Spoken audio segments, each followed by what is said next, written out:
बिस्मिल्लाहिर्रहमानिर्रहीम। मैं हूं नवीद सत्ती और आप के सामने रखेंगे जनाब इस वक्त पूरी दुनिया की नज़रें थी। जैसा कि आप जानते हैं जनाब कि अमेरिकन जो इलेक्शन है सदारती इलेक्शन उसमें कौन जीतेगा और हर मुल्क की इस एक किसी पार्टी के साथ जो है वो वाबस्तगी भी थी। और जैसे कि अगर हम पाकिस्तान की बात करें तो पाकिस्तान में भी कुछ ट्रंप के हामी थे और कुछ जो है वो कामला हारिस के जो है वो थे कि जी वो जीतें। और जैसे कि आप जानते हैं कि अमेरिका में भी जो है दो पॉलिटिकल पार्टीज बड़ी मजबूत पार्टीज हैं। एक रिपब्लिकन है और डेमोक्रेट्स हैं। और आपने देखा कि जो डेमोक्रेट्स हैं वो पावर में रही हैं, यानी 2020 के बाद पहले वो 2016 से 2020 तक जो है वो ट्रंप रहे और फिर ट्रंप को शिकस्त हुई और उसके बाद फिर जो है वो डेमोक्रेट्स जो है वो इकतदार में आए और जो बाइडन ने इकतदार संभाला, लेकिन बहुत ज़्यादा उनको भी तनकीद का निशाना बनाया गया।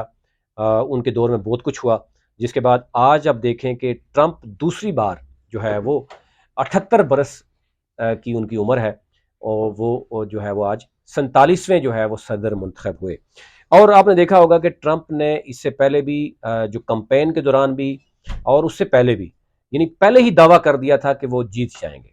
तो एक तो ये कहा जाता है कि जो लीडर होता है ना वो कभी भी हार नहीं मानता।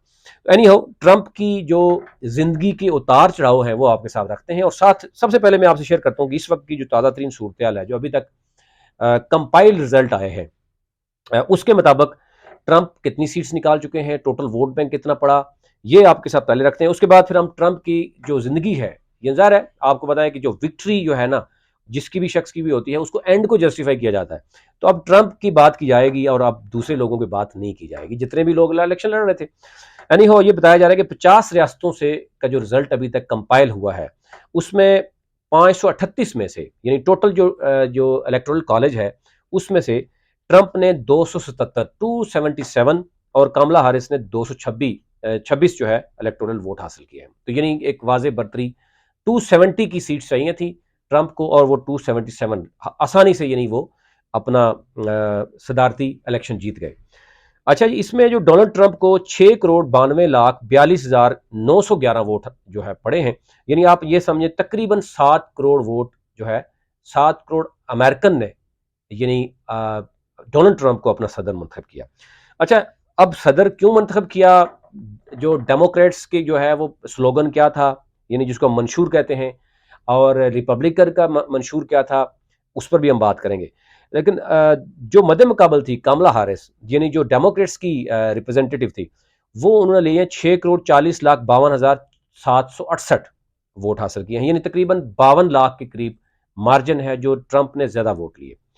अच्छा, अब तक जो रिजल्ट बताए गए हैं उसमें रिपब्लिकन यानी जो ट्रंप की पार्टी है उसने 196, डेमोक्रेट्स ने 176 नशिस्तें हासिल की, यानी इसमें भी हमें देखें तकरीबन अच्छी खासी लीड जो है वो रिपब्लिकन को है।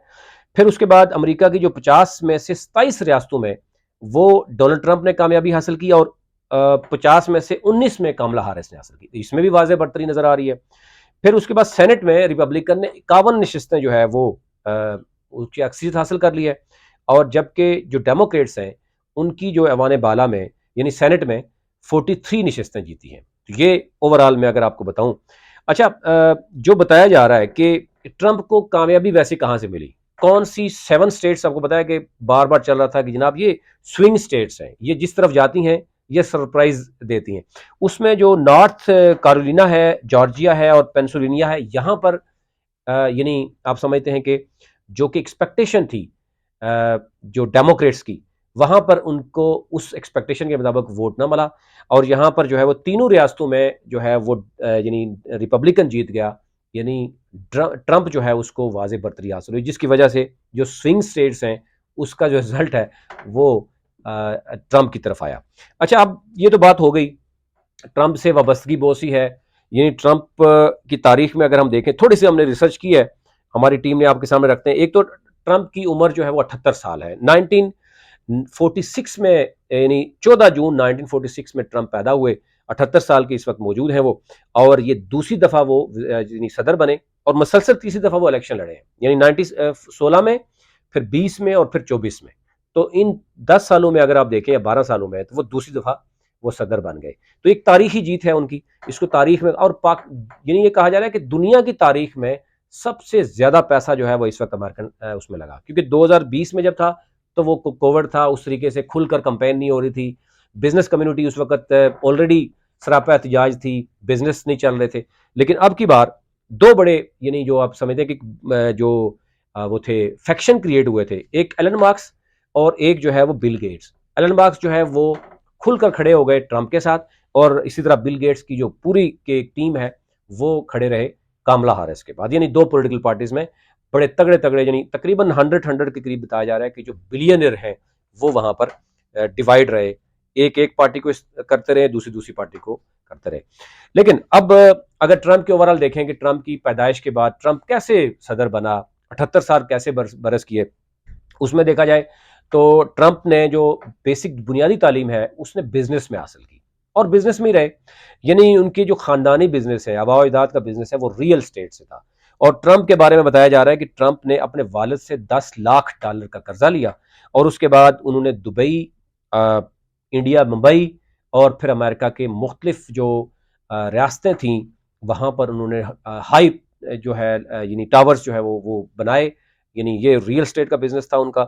और फिर ट्रंप की जो ओवरऑल बताया जा रहा है शादियों के बारे में, वो 3 शादियां हुई हैं। पहली शादी 1990 में ख़त्म हुई, यानी उसमें अच्छा खासा ट्रंप को, क्योंकि ज़ाहिर है अमेरिकन अगर सिस्टम या उनके लॉ में देखें तो जो शादी होती है तो उसको बीवी को आपको आधी जायदाद देनी पड़ती है। अगर आप बिलियनर हैं डेफिनेटली यू हैव टू पे, तो उसमें उनको पे करना पड़ा, जिसके बाद उनको जो कर्जा देने में, जो कर्जे लिए गए थे बिजनेस के लिए, उसको वापस करने में मुश्किलात रही।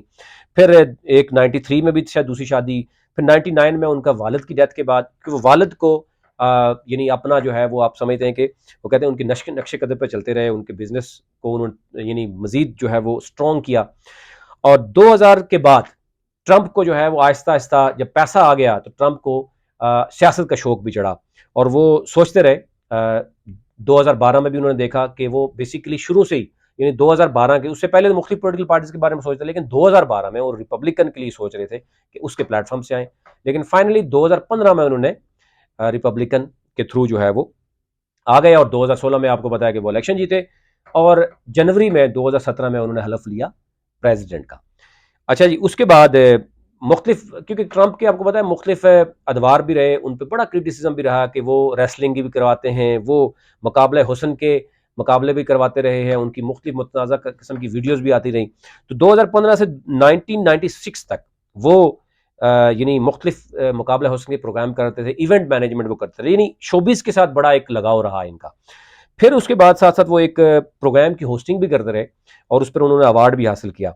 लेकिन 2015 के बाद जब से फिर वो सियासत में आए, तो आपने देखा होगा कि वो सियासत में 2016 से लेकर 24 तक उन्होंने 2 बार यानी उन्होंने अमेरिकन अवाम को जो है वो कायल कर लिया, और अब वो 47वें सदर, और खुद को वो दूसरे सदर बन गए हैं। तो यूं रिपब्लिकन जो है उसको कामयाबी मिली। तो ये ओवरऑल सूरत थी, अब तक रखी थी। मजीद जो ताज़ा तरीन सूरत होगी वो अब तक रखेंगे। लेकिन पाकिस्तान में अगर हम देखें तो अभी आपने देखा कि अमेरिका में मुख्तलिफ रियासतों में जो पाकिस्तानी हैं वो वहाँ पर जश्न मना रहे हैं, मिठाइयाँ तकसीम कर रहे हैं। और चंद दिन कबल भी आपने देखा होगा कि जब बाकायदा तौर पर ट्रंप कंपेन करते थे, मुख्तलिफ जगहों पर जाते थे, तो वहाँ पर जो कंपेन के दौरान एक इमरान खान के साथ जो पिक्चर थी वो भी बीच में होती थी। तो उसका भी एक तसर ये दिया गया कि ट्रंप ने भी बेसिकली पाकिस्तानी या बाकी जो मुस्लिम थे शायद उनको अट्रैक्ट किया अपनी तरफ इमरान खान के साथ एक दोस्ती का बताने के बाद। और मुख्तलिफ एरियाज में वो बताते भी रहे कि इमरान खान के साथ। और फिर जाहिर है पीटीआई की तरफ से अगर बात करें या इमरान खान के जो हामी हैं, वो भी ये समझते हैं कि ट्रंप के आने के बाद, ये गुफ्तगू आपने देखा होगा 1 साल पहले से शुरू हो गई थी कि नवंबर आएगा, ट्रंप आएगा, तो फिर देख लेंगे जी इमरान खान के साथ क्या होगा। अब वो दिन भी आ चुका है, ट्रंप जीत चुका है। और ट्रंप ने जीतने के बाद पहला जो ऐलान किया वो यही किया कि वो कोई नई जंग नहीं छेड़ेंगे और अमेरिका को तमाम बहरानों से निकालेंगे। ज़ाहिर है आपने देखा कि ट्रंप ने 2 बड़े अहम चीज़ें की। एक तो कहा कीप अमेरिका यानी वाइट, एक उनका ये स्लोगन था कि यानी जो वाइट बेसिकली है वो अमेरिकन है, बाहर से जो लोग आते हैं उनको डिस्करेज किया। दूसरा उन्होंने कहा जी मैं कोई नई जंग नहीं छेड़ूंगा, और पहले से जो मौजूद यूक्रेन की जंग है, फिर इसी तरह जो है वो गजा की सूरत आपके सामने है, लिबनान की सूरत है, ईरान की सूरत, यानी मिडल ईस्ट में और यूक्रेन, इसमें बुरी तरह से ट्रंप ये समझते हैं कि अमेरिकन अवाम का पैसा लगाना और उनको उससे निकालना चाहते हैं। लेकिन एक और भी बड़ी तारीखी बात हो रही है कि ट्रंप जो है वो कैनेडियन के बाद ये यानी पहला दूसरा सदर है कि जो अमेरिकन इस्टेब्लिशमेंट के खिलाफ जीत गया है। तो यानी इसका मतलब ये नहीं है कि अमेरिकन अवाम ने भी अपनी इस्टेब्लिशमेंट के खिलाफ वोट दिया है, यानी अवाम भी ये चाहती हैं कि ट्रंप जो एक यानी स्लोगन लेके आया है कि इलेक्शन, यानी उसने दो तीन चीज़ें कही कि जी बाहर से लोग नहीं आने चाहिए, यहाँ रोज़गार के मौके होने चाहिए, अमेरिका में बहरानों का ख़त्म होना चाहिए, जंगें ख़त्म होने चाहिए, उसको अवाम ने वोट दिया। यानी तकरीबन 7 करोड़ वोट जो अमेरिकन ने दिया 24-25 करोड़ वोटर में से, उसका यानी ये वोट, ये मकसद है कि इसका मतलब है कि ये ट्रंप को ये करना पड़ेगा, अपनी इस्टेब्लिशमेंट को किस तरीके से मैनेज करेंगे, और जो बाकी रियासतें या बाकी ममालिक जो एक यानी वाबस्ता किए हुए हैं, उम्मीदें वाबस्ता किए हुए हैं, जैसे पाकिस्तान में है या मिडिल ईस्ट में जो अरब मुस्लिम थे जो अमेरिका में मौजूद हैं, बाकी सब कंटिनेंट के जो अरब मुस्लिम थे, उनकी भी ज़ाहिर ख्वाहिश थी कि ट्रंप शायद आएगा और जो गज़ा की सूरत है, फ़लस्तीन के साथ इसराइल का मामला है, उसको कंट्रोल कैसे किया जा सकता है और बाकी जो दीगर जो है वो कैसे देख सकते। तो अब देख सकते हैं जो भी नई अपडेट आएगी वो आप तक रखेंगे। फिलहाल ये है कि जनाब ट्रंप की जो जीत है उसको पूरी दुनिया में उसके हामी जो है वो मनाते हुए नजर आ रहे हैं। अभी तक लिए इतना ही।